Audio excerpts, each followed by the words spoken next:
အားလုံးပဲမင်္ဂလာပါဒီနေ့ကတော့ကျွန်တော်တို့ Nissan X3 ပုံပြောင်းရဲ့ကျွန်တော်တို့ဒီကားတစ်စီးကိုမောင်းနေမဲ့အခါမှာပေါ့နော်ဘာတွေစစ်ဆေးရမလဲဆိုတာလေးကိုကျွန်တော်နဲ့အတူအဆုံးထိလိုက်ကြည့်ပေးဖို့အတွက်ဖိတ်ခေါ်ပါတယ်ပထမအဆုံးကျွန်တော်တို့ bonnet phone ဖွင့်လိုက်မယ်ပေါ့နော်ကျွန်တော်တို့ driver ရဲ့ညာဖက်အောက်နားလေးမှာရှိတဲ့ bonnet phone ကိုကျွန်တော်တို့ဖွင့်ပြီးတဲ့အခါမှာဒီနားမှာလေး lock တစ်ခုရှိတယ်ပေါ့နော်အဲ့ lock ကိုကျွန်တော်လက်ကလေးနှိုက်ပြီးတော့ကျွန်တော်တို့ close ရှိတယ်အဲ့ close လေးကိုဆွဲပြီးတော့ကျွန်တော်တို့ bonnet ကိုမှားလိုက်မယ်ပြီးတော့ကျွန်တော်တို့ bonnet မှာကက်နေတဲ့ဒီ bonnet phone ရဲ့ထောက်တိုင်ကိုကျွန်တော်ယူပြီးတော့ထောက်လာဖြစ်ပါတယ်ပေါ့နော်ဆိုတော့ကျွန်တော်ဆက်ကြည့်အောင်ဒါကြတော့ကျွန်တော် chassis plate ပြလို့ခေါ်တော့ပေါ့နော်သူ့မှာဘာတွေရေးထားလဲဆိုတော့ကျွန်တော်တို့ဒီကားရဲ့ chassis number တွေပေါ့နော် chassis number တွေရေးထားတယ်ပြီးလို့ရှိရင်ကျွန်တော်တို့ဒီကားရဲ့ engine power ဘယ်လောက်လဲနောက်ပြီးတော့ engine frame load တွေ engine number တွေဒါရေးထားတယ်ပေါ့နော်ဒီကားဘယ်နိုင်ငံကနေထုတ်တာလဲဂျပန်နိုင်ငံကလားအမေရိကန်နိုင်ငံကလားထိုင်းနိုင်ငံကလားဒါလေးတွေကျွန်တော်ကြည့်လို့ရတယ်ဒါတော့ကားရဲ့ battery ကျွန်တော် engine wire စစ်မယ်ဒီအဝါရောင်ဘုတ်တင်လေးကိုကျွန်တော်ဆွဲနှုတ်လိုက်မယ်ပြီးတော့သူ့မှာ point တစ်ခုပါတယ်အပေါ် level နဲ့အောက် level ပေါ့နော် engine wire ကအဲ့ level တစ်ခုကျမှရောက်နေရမှာဖြစ်ပါတယ်ကားရဲ့ main wiper ပေါ့နော်ကားရဲ့ main wiper ကိုလေးပဲကျွန်တော်တို့အိမ်မှာရှိတဲ့ရေသန့်သုံးမဟုတ် wiper fluke ကိုပဲသုံးပေးဖို့တဲ့အချင်းပေးရှင်ပါတယ်ဒါကြတော့ကျွန်တော် coolant ပေါ့နော် coolant မှာလေရိုးရိုးရေကိုမသုံးပင်နဲ့ရိုးရိုးရေကတော့100 degree celsius မှာရေဆူတယ် coolant ကတော့အဲ့ထက်အများကြီးပို့ပြီးတော့ရေဆူတယ်ခံနိုင်တယ်ပေါ့နော်အဲ့ဒါလေးကျွန်တော် coolant ကိုပဲသုံးပေးဖို့အချင်းပေးရှင်ပါတယ်ဒါကြတော့ကျွန်တော် brake C ပေါ့နော် brake fluke ပေါ့နော် brake fluke မှာလည်းအဲ့လိုပဲသူနဲ့သက်ဆိုင်တဲ့ DOT 3လား DOT 4လားပေါ့နော်ဒါ brake C လေးကျွန်တော်ထည့်ပေးရမှာဖြစ်ပါတယ်ကျွန်တော်တို့ air cleaner ကိုကိုပါကိုအလွယ်တကူလေးလို့ရတဲ့နီးလင်းလေးတွေကိုကျွန်တော်ဆက်ပြီးတော့ပြတ်ပေးသွားမှာဖြစ်ပါတယ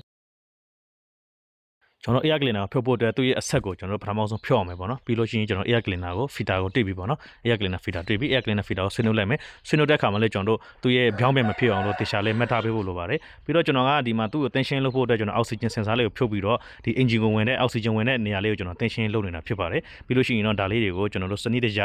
ပြန်တက်ဖို့လိုတယ်ပေါ့နော်ဆိုတော့ဒါလည်းကျွန်တော်သူ့ရဲ့ဒီ air cleaner box နဲ့ကျွန်တော်တို့ engine ကိုဝင်တဲ့ line ကိုကျွန်တော်ပြန်ဆက်နေတာပေါ့နော်ကျွန်တော် air cleaner ကိုဒီပြောင်းမဲ့မဖြစ်စေဖို့အတွက်ကျွန်တော်စထုတ်ကလေးကပေါ့နော်ကိုယ့်ဟာကိုမက်ထားပေါ့နော်ဒါလည်းကျွန်တော် line နေရှိတယ်ပြီးအပေါ်မှာ tick လေးရှိတယ်ပေါ့နော်အဲ့ tick လေးကိုအပေါ်ဘက်ကိုတင်ပြီးတော့ကျွန်တော်အရှိတ်ဘက်ကိုမျက်နှာမူရမှာဖြစ်ပါတယ်ဆိုတော့ air cleaner ကိုကျွန်တော်တက်လိုက်ပြီးဘေးနားမှာ click လေးနှစ်ခုပါတယ်အဲ့ click ကိုကျွန်တော်တို့ပြန်ဖမ်းလိုက်မယ်ပေါ့နော် click နဲ့ပြန်ကက်လိုက်မယ်ပြီးတော့ဒီဘက်မှာ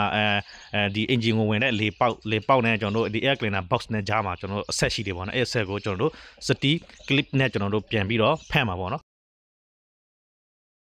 ်ပြီးတော့သူ့ရဲ့နားမှာအောက်ဆီဂျင်ဆင်ဆာရှိတယ်ပေါ့နော်အဲ့အောက်ဆီဂျင်ဆင်ဆာကိုလည်းကျွန်တော်တို့အရှေ့နဲ့အနောက်နဲ့မမစေဖို့အတွက်တေချာလေးကြည့်ထားမှာဖြစ်ပါတယ်ဆိုတော့ဒီမှာအောက်ဆီဂျင်ဆင်ဆာကိုကျွန်တော်တို့ဒီစကူနဲ့ပြန်ပြီးတော့တင်လိုက်မယ်ပေါ့နော်ဆိုတော့ကျွန်တော်ကလေဒီစကူတွေမူလီတွေပေါ့နော်တန်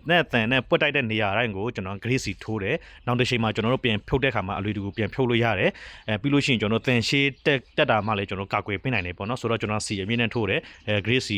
ကောင်းသုံးတယ်ပေါ့နော်အဲဆိုလို့ရှိရင်ကျွန်တော်တို့ဘေးရှင်ဖြစ်ကျွန်တော်တန်ရှေးမတက်တော့ဘူးမူလီတွေကအရစ်တွေပါတယ်မပြုံးတော့ဘူးဆိုတော့ဒီမှာလည်းကျွန်တော်တို့သူ့ရဲ့ဂျားပေါ့နော် air cleaner ဒီအဆက်လေးကိုတက်တဲ့ခါမှာလည်းသူ့ရဲ့ဂျားကိုတေချာလေးဝင်အောင်တက်ဖို့လိုပါတယ်ကျွန်တော်ဂျားဝင်သွားပြီဆိုတော့ကျွန်တော်တေချာလေးပြမယ်ပြီးတော့ကျွန်တော်ဒီကား bonus ကိုထိန်းထားတဲ့ click ကလည်းကျွန်တော်တို့ရာသီဥတုတန်ကျွန်တော်တို့မိုးရေနောက်ပြီးတော့ဖုံတွေအကြောင်းကျွန်တော်တို့ကြက်တာမျိုးတွေဖြစ်နိုင်တယ်အဲ့ဒါကြောင့်ကျွန်တော်ကြိုပြီးတော့ grade C လေးထိုးပေးထားတယ်ပေါ့နော်အလွယ်တကူကျွန်တော်တို့ဖြုတ်လို့ရအောင်ပေါ့နော် grade C လေးတေချာလေးသုံးပေးထားတယ်ဒါကတော့ကျွန်တော်တို့ကား engine ရဲ့အပူခံပြားပေါ့နော်ကျွန်တော်အပူခံပြားတယ်လို့ကျွန်တော်စစ်ရမယ်ကောင်းမကောင်းပေါ့နော်အပူခံပြားတယ်ပေါက်ပေးနေတာမကောင်းဘူးဆိုလို့ရှိရင်ကျွန်တော်လေးပို့ဖို့တဲ့အကျင့်ပေးရှင်ပါတယ်ဒါတော့ကျွန်တော်ရေတိုက်ကြီးရဲ့ရေစိမ်းတွေကိုကျွန်တော်ကြည့်နေတာဖြစ်ပါတယ်လို့ရေစိမ်းကတော့အပြည့်ပဲပေါ့နော